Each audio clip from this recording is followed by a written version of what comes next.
చెప్తారు మరి ఇప్పుడు ఈ ఫ్రీ బస్ ఒకటి ఇంకో డీజిల్ బండ్లను తీసేస్తా అంటున్నారు. సో మరి ఏంది ఎట్లా ఉంది మీ పరిస్థితి? డీజిల్ బండ్లు మెయిన్ తీసేయాలి. డీజిల్ బండ్లు కూడా తీసేయాలి. ఫస్ట్ ఆఫ్ ఆల్ ఏంటంటే ర్యాపిడోలో బైక్స్ తీసేయాలి. వాళ్ళకు కూడా ఏదైనా రూల్స్ పెట్టాలి. ట్యాక్సీ పెట్టాలి, అది పెట్టాలి. లేకపోతే ప్రతి ఒక్కళ్ళు ఇంట్లో ఒప్పుకున్న ముసలి వాళ్ళు కానించాలి, చిన్న పూల కానించాలి, ప్రతి ఒక్కరు బైక్ తీసుకొని వెళ్తారు. మేము అడుగుతుంటే మాకాడ ముందు వాళ్ళు అడుగుతారు. డ్యూటీ చేసుకుంటారు, అన్నీ చేసుకో. వాళ్ళు కూడా పర్మిట్ పెట్టండి, ట్యాక్స్ పే పెట్టండి, వాళ్ళకు కూడా పెట్టండి. ఇప్పుడు మాకు వచ్చి డైలీ ఆటో వాళ్ళే డ్రింక్ పోలీస్ అయినా తాగి వచ్చి బండి తీయ అంటే నేను పోలీస్ రా అది రా నన్నే బండి తీయమంటావు, నన్ను రాబిటో కొడతా అన్ని కొడతా అంటారు పోలీస్ అయినా.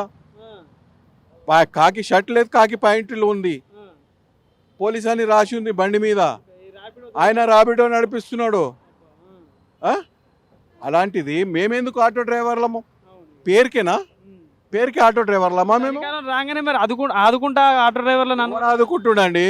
ఎందుకు ఆదుకుంటాడు? నీ ఇంటిని నువ్వే ఆదుకుంటున్నావు, కానీ మా ఇంటిని నువ్వు ఆదుకునేటోడు నువ్వే ఎలా పుట్టావు? మా ఇంటిని ఆదుకుంటావా? మా స్కూల్ పిల్లలకు ఉన్నారు, మా పిల్లలకు స్కూల్ బడిలో ఫీజులు ఒక నెల కాగానే ఫీజులకు తంగ్ చేసి పడేస్తున్నారు. ఏం గవర్నమెంట్ స్కూల్లో వేసుకోవాలన్నా మేము? గవర్నమెంట్ స్కూల్కి ఎవరు పోతున్నారు? ఈ జమానా మన ప్రభుత్వానికి ఏం చెప్తారు మరి మీ ఆటో వాళ్ళందరి గురించి చెప్పాలంటే? ఓలా రాబిటో అన్ని తీసేస్తే మేమే ఇస్తాం పైసలు, ఆయనకు మేమే ఇస్తాం. ఆయన ఏమి ఇవ్వాలి మాకు? నెలకు సంవత్సరానికి 12,000 అంటే సంవత్సరానికి 24,000 మా ప్రతి ఆటో వంతో తీసుకోమని. అది కూడా ఛాలెంజ్. ఇంకేం కావాలి? 12,000 ఇస్తే రోజుకు ఒక ప్లేట్ ఇడ్లీ పైసలు వస్తుంది. సాయంత్రం వరకు ఒక ప్లేట్ తిని ఉండగలుగుతావా? ఉంటావా? ఒక ప్లేట్ ఇడ్లీ ఆయనకు ఉండమను చూద్దాం ఓ రోజు. ఇప్పుడు ఈ ఓలా ఊబర్ అనేది కూడా గత ప్రభుత్వాలకు వచ్చింది, మరి అప్పుడు వాళ్ళకి చెప్పలే కదా? వచ్చింది కానీ బస్సు ఫ్రీ లేదు కదా. బస్సు ఫ్రీ వల్ల ఓలా ఊబర్ వాడు ఏం చేసిండంటే వాడు 15 రూపాయలు కిలోమీటర్ ఇస్తుండే అప్పుడు. ఇప్పుడు వాడు కూడా ఏం చేసిండు? 10 రూపాయలు 8 రూపాయలు వాడు తగ్గిచ్చేసిండు. వాడు కమిషన్ కూడా తీసుకుంటలేడు. వాడు డ్రాప్ మీద కమిషన్ తీసుకుంటుండే. మేము ఓలానో రాబిటో నడిపించినాము, నడిపేలేమంటాను కాదు. ప్రతి డ్రాప్కు 5 రూపాయలు 10 రూపాయలు వాడు ఎట్లా ఏం చేస్తుండో ఇప్పుడు రోజుకి నడిపిస్తే 15 రూపాయలే తీసుకుంటుండు, కానీ పైసలు వస్తలేవు. ఇంతకుముందు ఎంత వచ్చిండ మీకు నార్మల్ రోజుకి ఎంత వచ్చేది? అప్పుడు ఓలా బుక్ చేసుకొని పంజాగుట్ట వెళ్తే 180 వచ్చేది. ఇప్పుడు 130, 120, 100. తీసుకుంటారు. మేము 200 తీసుకుంటాం. 180 కైనా పోతాం, కనీసం లాస్ట్ 150 కైనా పోతాం. అలాంటిది వాడు ఓలావాడు 120, 100 రూపీస్ ఇస్తే మాకేడా ఇస్తాడు? పబ్లిక్ ఇస్తలేరు. ఎందుకు ఇవాళ మాకే ఫోన్లు చూపిస్తున్నారు. మా దాంట్లో ఎక్కుతున్నారా? ఎక్కుతలేరు. మేము ఈయన పెట్టుకొని తపస్స పడవచ్చు వస్తుంది. చాలా ఇబ్బంది ఉంది. ఓలా రాబిటో బైక్ ఎల్లో ప్లేట్ ఉండాలి. బైక్ రూల్స్ ప్రకారం, గవర్నమెంట్ రూల్స్ ప్రకారం ఎల్లో ప్లేట్ ఉండాలి బైక్కు.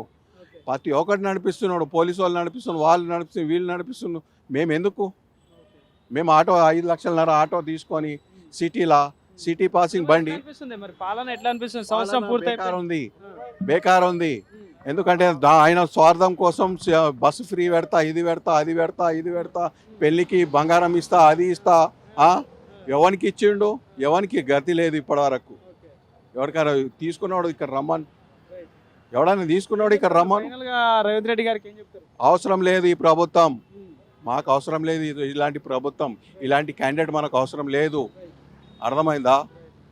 ఇలాంటి క్యాండిడేట్ అవసరం లేదు.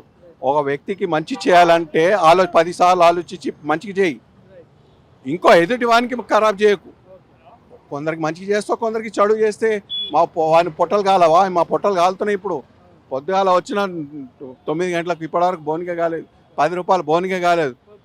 పొద్దున నుంచి చేతుల రక్తం చాబి తాళం చేతులు పట్టుకొని చెప్తున్నాను, ఇప్పటివరకు బోనిగా కాలేదు. ఎవరిని చెప్పుకోవాలి? ఈయన చేసిన 100 రూపాయలు అన్న వీకిండు, నేను అది కూడా వీకలేను. ఎవరిని నడపాలి? మేము ఏం తినాలి? ఆలోచించకపోతే ఇటువంటి ప్రభుత్వం మనకు అవసరం లేదు. సో ఇది ఇక్కడ పరిస్థితి. ఆటో వాళ్ళందరూ కూడా చెప్తున్నది ఒకటే, ఈ ఓలా ఊబర్ ఇలాంటివి ఉన్న ఆన్లైన్లో ఏదైతే ఉన్నాయో వీళ్ళన్నిటి తీసేయాలి. మెయిన్గా ఈ బైకులు ఏవైతే ఉన్నాయో వాటిని తీసేయాలి. ఎందుకంటే మేము గతంలో 1000, 1500, 2000 చేసేవాళ్ళం, కానీ ఇప్పుడు 500 చేయాలంటేనే ఒక టార్గెట్ పెద్ద సమస్య అయిపోతుందని చెప్పేసి కూడా వాళ్ళు బాధపడుతున్న పరిస్థితి కనిపిస్తూ ఉంది. సో ప్రభుత్వం వీళ్ళ మీద దృష్టి పెట్టి వాళ్ళు మీరైతే చెప్తున్నట్టు డీజిల్ ఆటోలను కూడా తీసేయండి, కానీ మెయిన్గా ఈ డిస్ట్రిక్ట్ బండ్లని ఓలా ఊబర్ బండ్లని కూడా తీసేయాలంటూ కూడా వాళ్ళు చెప్తున్న పరిస్థితి కనిపిస్తూ ఉంది. కెమెరా పర్సన్ కళ్యాణ్తో నవీన్, యోయో టీవీ, హైదరాబాద్.